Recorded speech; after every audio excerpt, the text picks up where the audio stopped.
So we're back with Voltron, and after Season 1 was so awesome, Season 2 was off to an okay-ish start.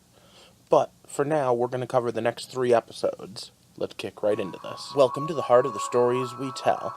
My name is Rob, and tonight I will be reviewing Episodes 6, 7, and 8 of DreamWorks' newest Netflix series, Voltron. Alright, the Legendary Defender is still doing awesome, and you know what? Nostalgia aside, and one or two minor little nitpicks about the naming conventions aside, I think the series is still good. I'd originally given it an Electrum rating, and I'm hesitant to downplay it until I see the end of the season. But with 3 more episodes under my belt, let's kick into spoiler territory. So once again, it's stop. Spoiler time. These 3 episodes really tie up one big plot point. And I have to admit, I think that there's a little bit of, well, I hate to say it, but there's a little bit of filler here. Episodes 6 and 7 especially, but in 2 different ways. However, all in all, it's a good run, and I want to talk about it more specifically. But we're going to start off where we always start off, individual episodes. So episode 6, the arc of... I'm not even going to try to pronounce that word. Episode 6 is all about the team learning what we already knew. The Black Lion is the way that Zarkon is tracking the castle. It does have a cool battle scene, and they do a good job of setting up consequences of failure.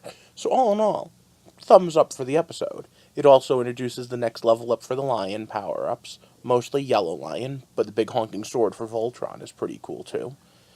All in all, I wouldn't say it's a great episode, but I definitely wouldn't say it's a bad one either. The only problem I have is, again, we're trying to catch the characters up to where we already are as an audience. We know Zarkon's tracking it by the Black Lion connection. How do we know this? Because he was the Black Paladin, and we see Hagar doing that magic spell. To be fair, there's no way for them to actually know this, and Keith and Alora both make a pretty good argument for why it might be them, even if they don't make it out loud to the others. Keith especially, focusing on that knife and why it is that he has it. And again, I question whether or not it came up in the previous season because I haven't been able to find it. All in all, it was a good episode, and the ending, although predictable, was pretty cool. However, the same cannot be said entirely about another filler episode. Episode 7, Space Mall.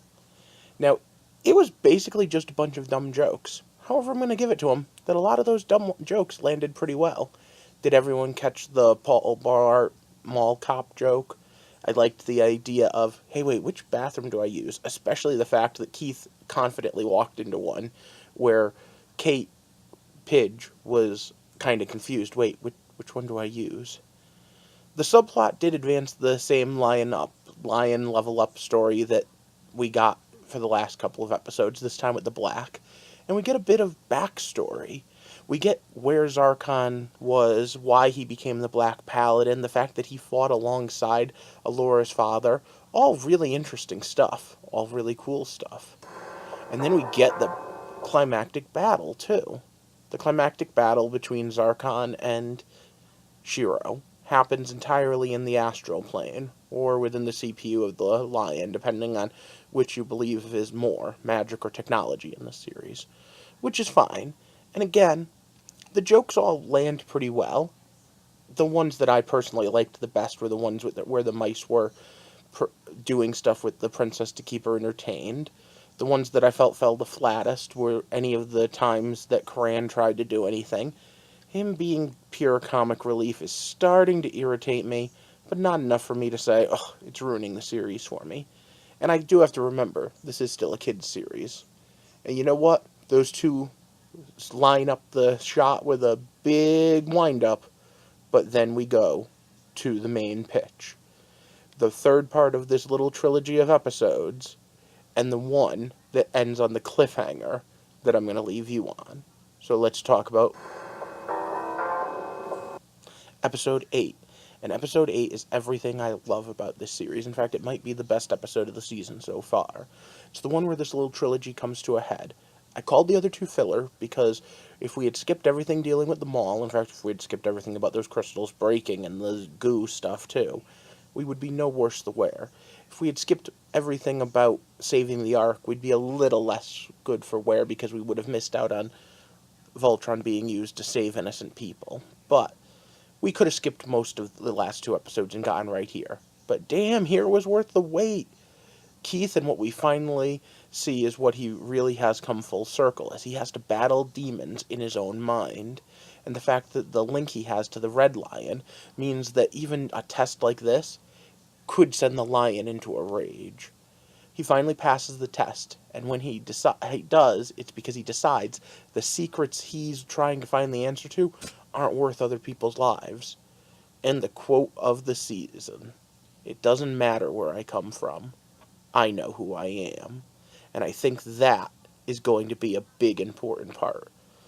Keith is already being set up to be the leader, and those that watch the original series know that he was, and Keith is badass. And to keep up with the whole theme of the season being worry of the other, and whether or not everyone that's like you can be trusted, we have the fact that Keith has Galron blood in him. That's right. Some Galron came to Earth and got it on with his dad or his grandfather. I don't know exactly where they're going with this, but we'll see.